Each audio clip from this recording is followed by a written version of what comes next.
감사합니다. 오늘 성경 본문은 요한복음 18장 36절입니다. 예수께서 대답하시되 내 나라는 이 세상에 속한 것이 아니니라. 만일 내 나라가 이 세상에 속한 것이었더라면 내 종들이 싸워 나로 유대인들에게 넘겨지지 않게 하였으리라. 이제 내 나라는 여기에 속한 것이 아니니라. 오늘 이 말씀을 들으시는 여러 성도님들에게 주님의 역사하심으로 문제 해결하심과 위로하심과 치유가 되기를 주의 이름으로 축원합니다. 오늘 본문 36절에서 주님이 자신을 신문하는 빌라도에게 내 나라는 이 세상에 속한 것이 아니니라. 만일 내 나라가 이 세상에 속한 것이었더라면 내 종들이 싸워 나로 유대인들에게 넘겨지지 않게 하였으리라. 이제 내 나라는 여기에 속한 것이 아니니라고 말씀하시고 있습니다. 그래서 이 시간에는 주님이 말씀하신 내 나라에 대해 말씀하려고 합니다. 그런데 빌라도가 무슨 질문을 했길래 주님이 내 나라라고 말씀하신 것일까요? 35절에서 빌라도가 주님에게 네 나라 사람과 대제사장들이 너를 내게 넘겼으니 네가 무엇을 하였느냐고 묻습니다. 주님이 빌라도의 이 물음에 대해 내 나라는 이 세상에 속한 것이 아니니라고 하셨던 것입니다.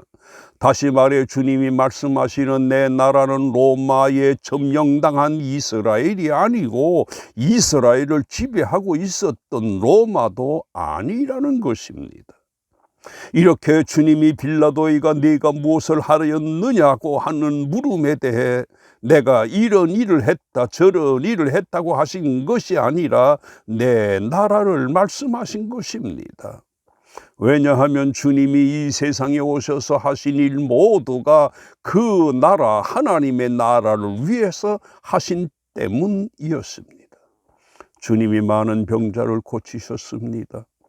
주님이 이렇게 하신 것은 주님에 대한 믿음을 가져 그 나라에 사람들을 들어가게 하시려고 하셨던 것입니다.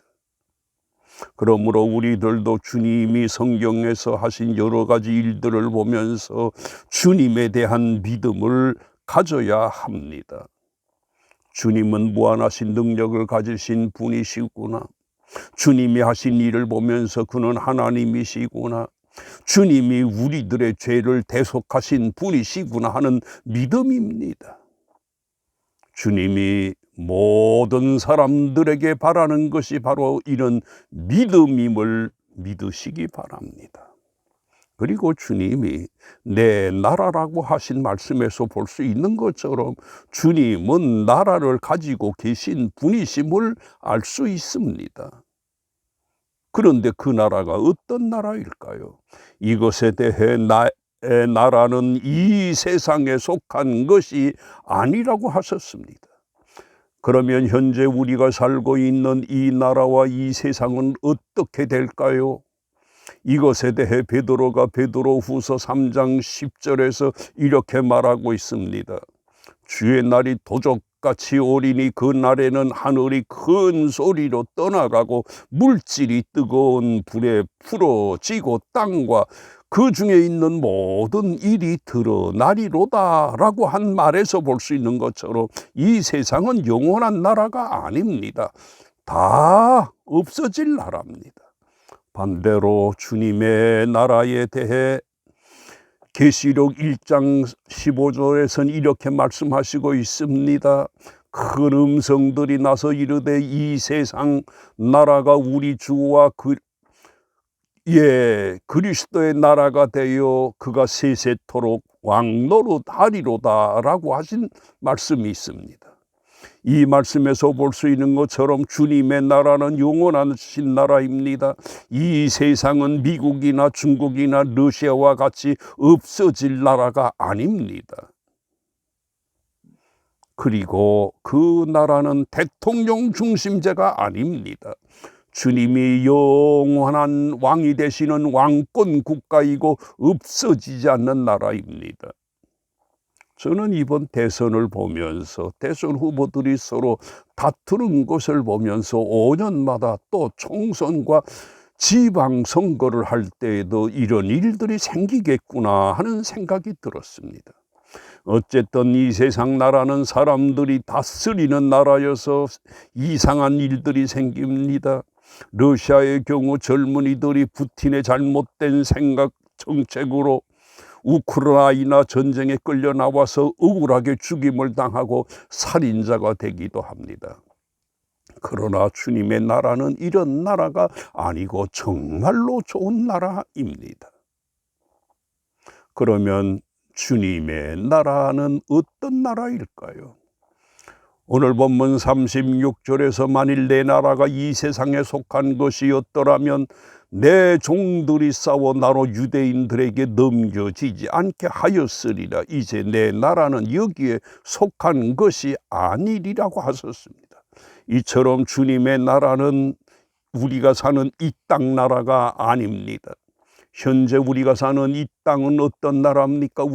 우리가 볼 수 있는 것처럼 러시아가 우크라이나를 엉뚱한 이유를 들어서 치고 있는 것처럼 강한 나라가 약한 나라를 쳐서 식민지로 삼고 정체 욕심을 둔 사람들이 술수를 써서 나라의 정권을 잡습니다.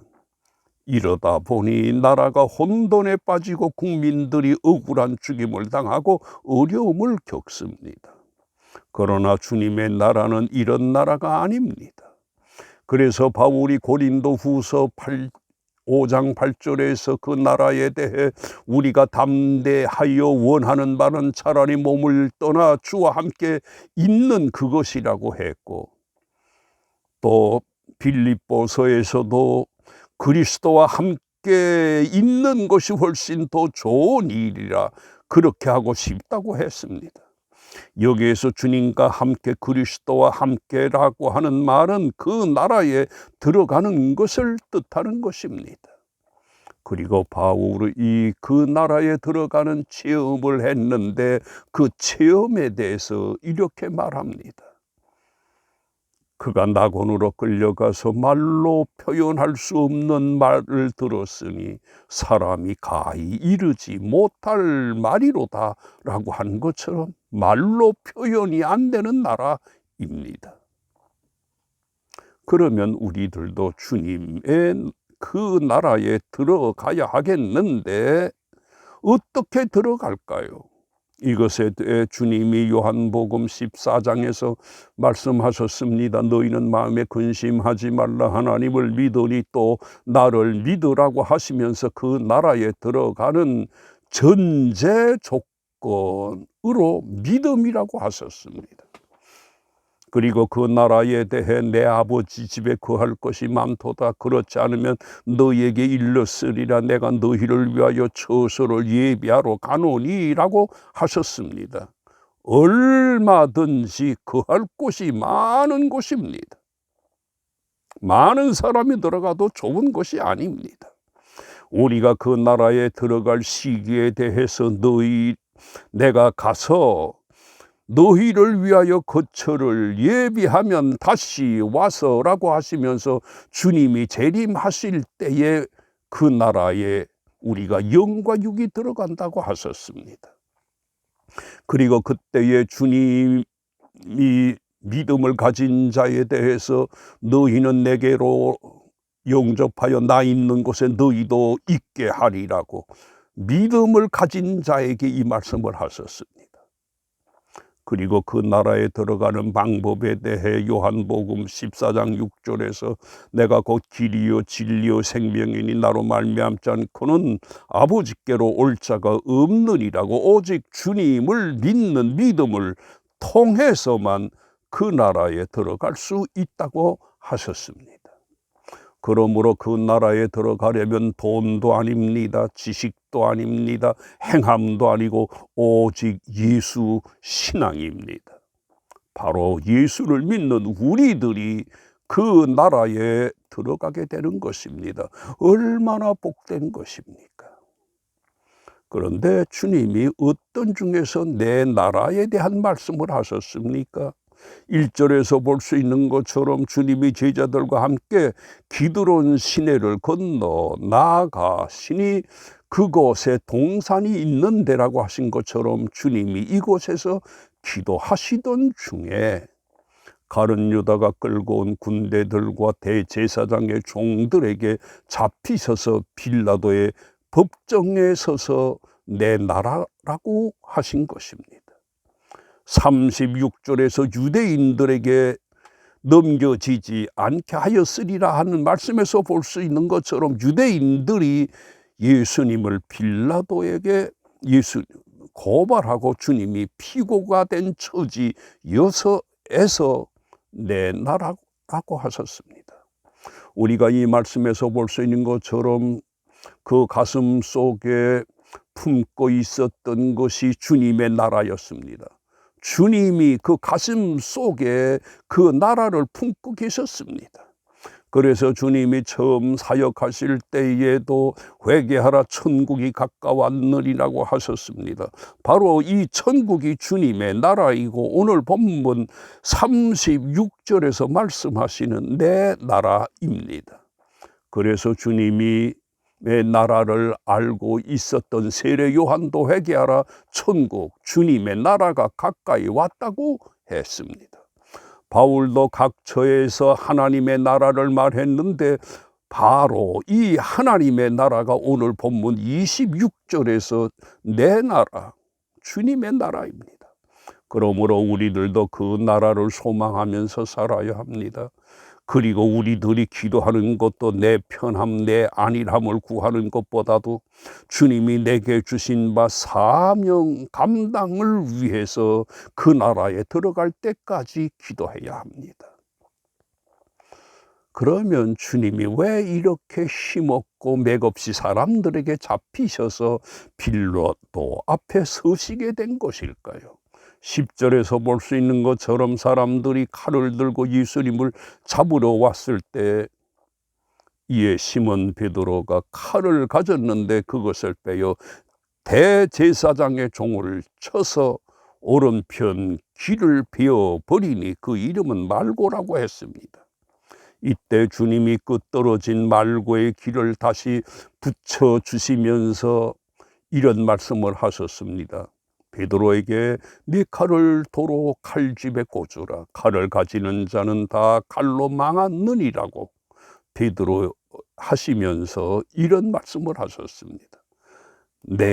너는 내가 내 아버지에게 구하여 지금 12영이나 더 되는 천사를 보내시게 할 수 없는 줄로 아느냐. 만일 그렇게 하면 이런 일이 있으리라 한 성경이 어떻게 이루어지겠느냐 하시면서 이렇게 해야 내가 대속의 죽임을 당하게 되고 너희를 그 억만죄에서 구원하게 하실 것이라고 하셨습니다. 이처럼 주님이 힘이 없으셔서 능력이 모자라서 사람들에게 잡히셨고 빌라도에게 재판을 받은 것이 아닙니다. 오직 우리를 구원하시려고 이 세상에 오셔서 가진 고난을 겪으셨고 끝내는 십자가에서 우리를 위해 죽임을 당하신 것입니다. 우리가 이것을 알고 우리들도 주님처럼 누가 시켜서가 아니라 자진해서 주님의 일에 충성해야 할 것입니다. 그런데 주님을 빌라도의 법정에 서게 한 사람이 누굽니까? 주님의 제자 가룟 유다였고 또 하나님을 섬긴다고 하던 대제사장들이었는데 이들이 왜 이렇게 된 것입니까? 가룟 유다의 경우 그가 주님의 제자여서 주님을 따라다니기는 했어도 그가 진정으로 예수님을 모시지 못했고 거듭나지 못했기 때문입니다. 그러므로 우리가 이렇게 되지 않도록 그냥 교회에 다니고 억지로 교회에 오는 것이 아니라 진정으로 주님을 마음속에 내 주인으로 모셔야 합니다.